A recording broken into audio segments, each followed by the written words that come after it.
जो बात हम लोगों ने पहले कही है, जिन नेताओं के बारे में कही है, उसमें कहीं पीछे हटने का सवाल नहीं है। मैंने आपको कहा था कि प्रेस के जरिए उसको बताया गया, ये अपेक्षा की गई कि सरकार के जो मुखिया हैं उस पर एक्शन लेंगे, उन्होंने एक्शन नहीं लिया। दूसरा, जनता की अदालत में गए, जनता ने भी उन्हीं नेताओं को फिर से जिताकर भेज दिया। कई लोग जिन पर इसी जगह पर मैंने आरोप लगाया है, जिनके आरोपों की बात कही गई है, उनको जनता ने भारी मत से जिताकर भेजा है। तो भाई अब जिम्मेवारी है सरकार के मुखिया के तौर पर नीतीश कुमार जी ये तय करें कि वो लोग सरकार के हिस्सा होंगे कि नहीं होंगे। अगर होते हैं तो निश्चित तौर पर जनता के बीच में भी उनके खिलाफ जाएंगे और जहां जरूरत पड़ेगी कोर्ट में भी जाएंगे। 70,000 के सीएजी के मामले में जो सीएजी ने 70,000 रुपए के अनअकाउंटेड मनी की बात कही है, उस पर ऑलरेडी जन सुराज हाईकोर्ट में रीट हम लोगों ने फाइल किया हुआ है। जहां तक व्यक्तिगत मामले हैं, जिन 4 नेताओं के बारे में बात की गई है, जैसे ही मंत्रिमंडल बनता है और अगर वो लोग फिर से सरकार में शामिल होते हैं, सरकार के हिस्सा बनते हैं, तो हम लोग निश्चित तौर पर न्यायालय का दरवाजा खटखटाएंगे। 10,000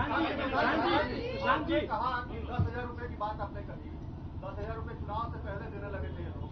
आपने कहा कि 25 से ज्यादा सीटें आएंगी तो चुनाव से पहले ही आपने कहा था कि आप इस्तीफा दे देंगे जी। तो कंडीशन अप्लाई उस समय क्यों नहीं कर दिया?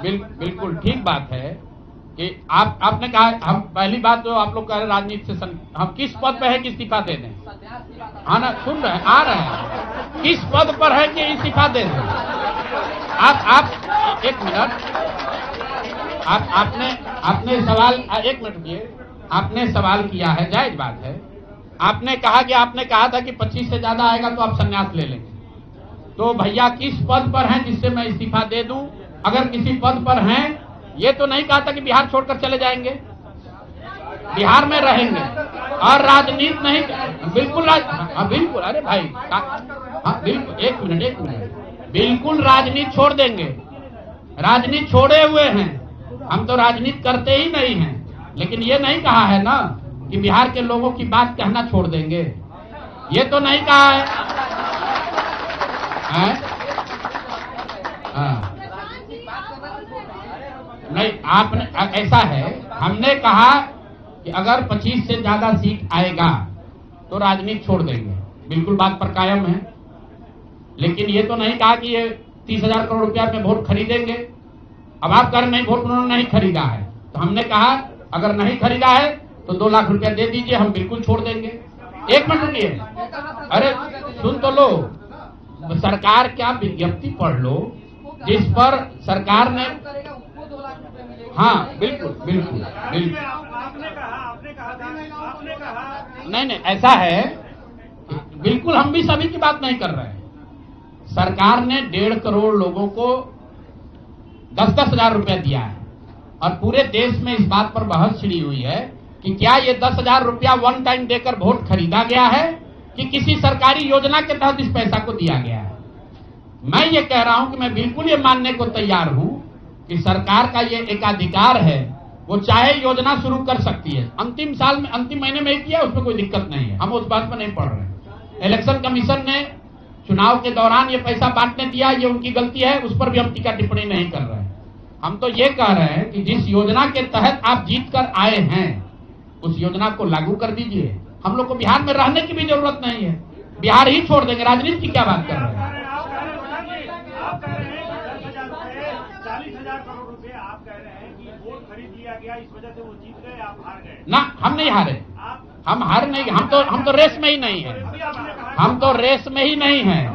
हम आपको ये बता रहे हैं कि जो बात नीतीश कुमार के जीतने की है, जीत और हार के बीच में एक ही बात है कि क्या नीतीश कुमार जी ने, उनकी सरकार ने ये हर विधानसभा में 60,000 वोट 10,000 रुपया देकर खरीदा है कि नहीं खरीदा है, इस पर बात है। और मैं ये एक मिनट रुकिए, चुनाव से पहले ही कहा है और चुनाव के पहले ही की बात हो रही है। और अरे आपकी क्या, आप क्या चाहते हैं?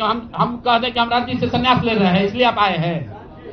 मेरे भाई, अगर ऐसा है, हमने आपको, आप भाई, आप आप लोग जितने लोग आए हैं, हमने बिल्कुल स्पष्ट आपको कहा कि नीतीश कुमार ने प्राइमा फेसी जो दिख रहा है कि सरकार ने 10,000 रुपया देकर वोट खरीदा है, लेकिन मेरे पास उसका कोई प्रमाण तो है नहीं। सरकार कार्य नहीं है तो सरकारी योजना के तहत दिए हैं।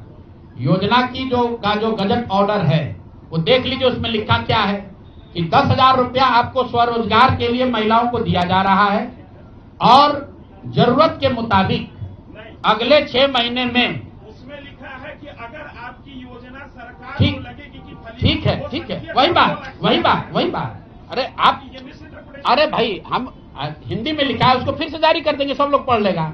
सरकार ने ये नहीं कहा कि ये 10,000 वन टाइम पेमेंट है। उन्होंने कहा कि स्वरोजगार की योजना के तहत आपको 10,000 रुपया दिया जा रहा है और अगर एडवांस पैसा, एक मिनट रुकिए, और 2 लाख रुपया अगर आप स्वरोजगार में का काम करेंगे, अगर आप अपने पैर पर खड़े होने की योजना करेंगे तो 6 महीना में आपको 2 लाख रुपया और दिया जाएगा। ठीक बात है। तो अगर 1.5 करोड़ महिलाओं में 5 लाख 10 लाख महिलाओं को भी ये 2 लाख रुपए दे दे तो बिल्कुल इस बात पर हम कायम हैं कि हमको राजनीति नहीं, बिहार छोड़कर बाहर चले जाना चाहिए।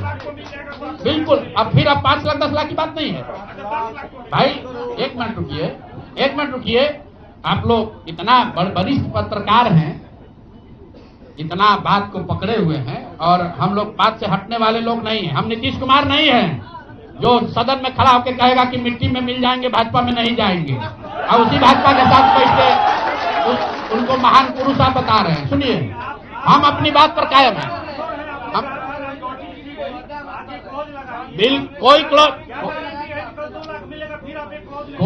कोई क्लॉज नहीं लगाएंगे। सुनिए, ऐसा है। अरे बिल्कुल कॉन्फिडेंस से नहीं, लिख के दिया है कि अगर आप लेकिन उसमें ये नहीं कहा था कि 10,000 रुपया में आप वोट खरीदिएगा। अगर हर विधानसभा में 10,000 रुपया नहीं दिया गया है तो आप बता दीजिए ये सत्य नहीं है। आप कह रहे हैं कि आप राजनीति छोड़ दीजिए, तो हम राजनीति के किस पद पर है जिसको छोड़ दें? आप बता दीजिए। सवाल ये है कि आपने कहा था 25 सीट आएगी तो हम राजनीति छोड़ेंगे। जी, आज आप एक क्लॉज लगा रहे हैं, तो ये क्या भरोसा है कि कल अगर बिल्कुल आप भरोसा मत कीजिए। हमने जो बात अपनी कहनी थी, हमने आपको बात कह दी। हम अभी इस बात पर अपने आकलन पर कायम हैं कि 3 बरस की बिहार की गांव-गांव की यात्रा के बाद जो मुझे दिखा, जो समझ में आया, उसके हिसाब से नीतीश कुमार को 25 से ज्यादा सीट नहीं आना चाहिए था।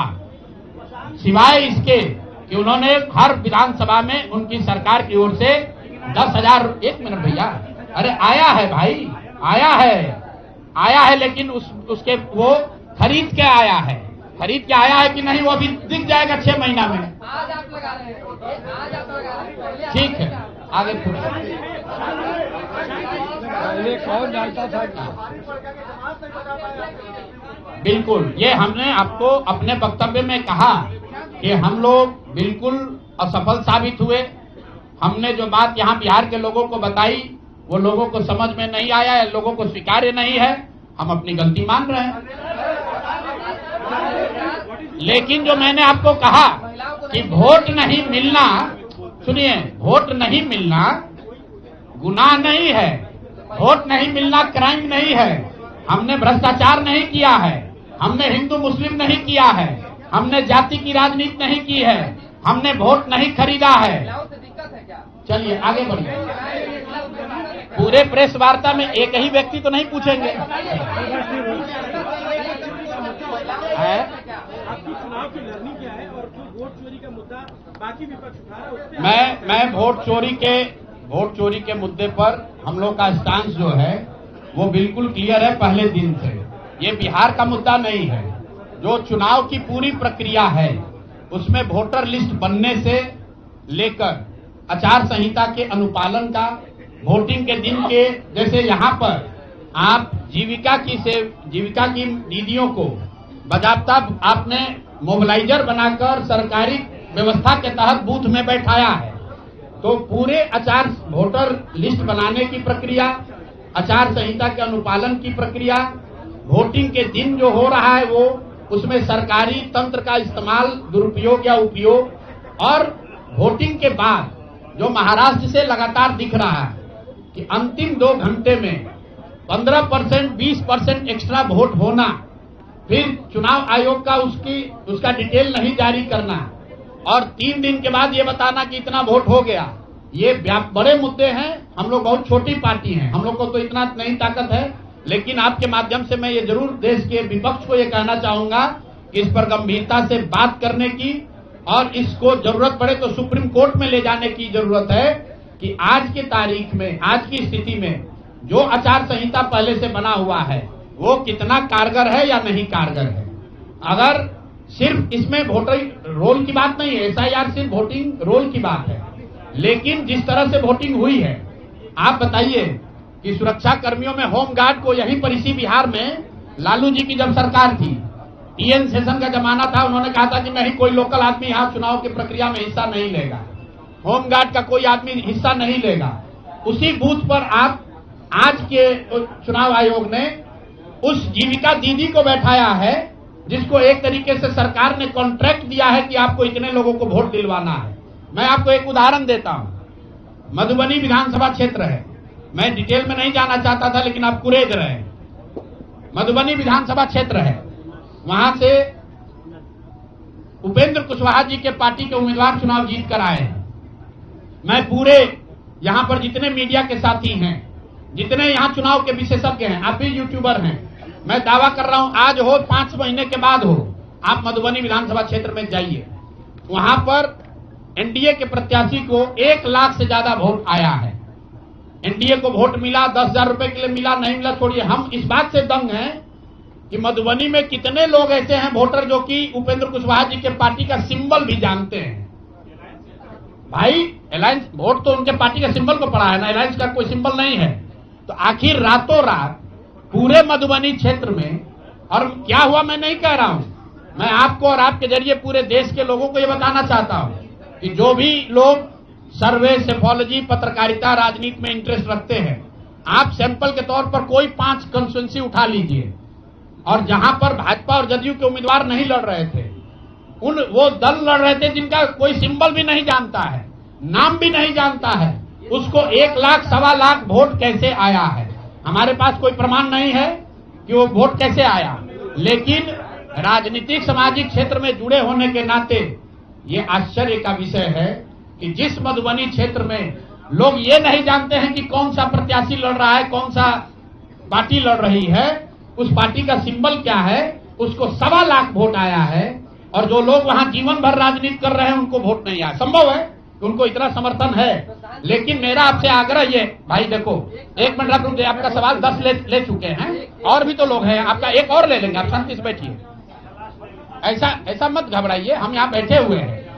और मेरा आपसे अनुरोध है, मैं कोई आरोप नहीं लगा रहा हूं, लेकिन मधुबनी जैसे 5 सीट का मैं आपको हवाला देना चाहता हूं, जहां पर चुनाव के 12 दिन 15 दिन पहले यह तय हुआ कि कौन पार्टी चुनाव लड़ेगी, उस पार्टी का नाम कोई नहीं जानता है, उसका सिंबल कोई नहीं जानता है, और 1,20,000 वोट अगर किसी विधानसभा में आ रहा है, इसका मतलब है कि हर घर से 2 से 3 वोट आया है।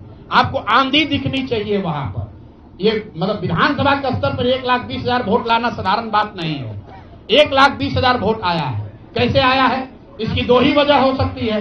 या तो जो 60,000 लोगों को आपने 10,000 रुपया दिया और उन लोगों ने ये जिम्मेवारी ली कि भाई 10,000 रुपया हमको मिला है, मैं और अपने घर के लोगों को वोट मैं दिलवाऊंगा या दिलवाऊंगी, या फिर कोई ऐसी बात है, अदृश्य शक्ति है जो हम लोग को हमारे समझ से बाहर है कि भाई कैसे ये संभव है। और मैं ये नहीं कह रहा हूं कि वहां वोट कैसे पड़ा, मैं आपको खुली चुनौती दे रहा हूं, आज चलिए मधुबनी। मैं 3 दिन से प्रेस इसलिए नहीं कर रहा हूं कि मैंने अपने लोगों को वहां भेजा है, और मधुबनी में मैंने कहा भाई पूछो तो कि उपेंद्र कुशवाहा जी के पार्टी का सिंबल क्या है। 30% लोग को सिंबल नहीं मालूम है कि सिंबल क्या है, और उनको 1 लाख से ज्यादा वहां वोट आया है। मुझे उपेंद्र कुशवाहा जी से कोई लड़ाई नहीं है, उनको उनके पार्टी के प्रत्याशी से कोई मुझे लेना देना नहीं है। मेरा सिर्फ ये कहना है कि ऐसी कौन सी विधा है कि हम लोग 3-3 साल एक विधानसभा में घूम रहे हैं, लोगों को ये नहीं मालूम है कि जनसुराज का चुनाव चिन्ह क्या है, और ये लोग 10 दिन चुनाव के पहले आए उस पार्टी का नाम मधुबनी शहर में लोग नहीं जानते हैं। उस पार्टी का सिंबल घर घर पहुंच गया और उसको 1,20,000 लोगों ने वोट दे दिया। तो मेरे भाई, ये बहुत बड़ी चुनाव की विधा है। जी को पूरा पटना जानता है। ये बताइए कि ये तो दूसरे की बात है, आपकी रणनीति में क्या कहीं चूक हुई? भारी चूक हुई। मैंने आपको पहले कहा कि भारी चूक हुई और जो भी चूक हुई है उसको सुधारने के लिए पूरी ताकत लगाएंगे। फिर से बैठेंगे, ड्राइंग बोर्ड पर जाएंगे और देखेंगे कि जो चूक हुई है उसको कैसे सुधारा जाए। लेकिन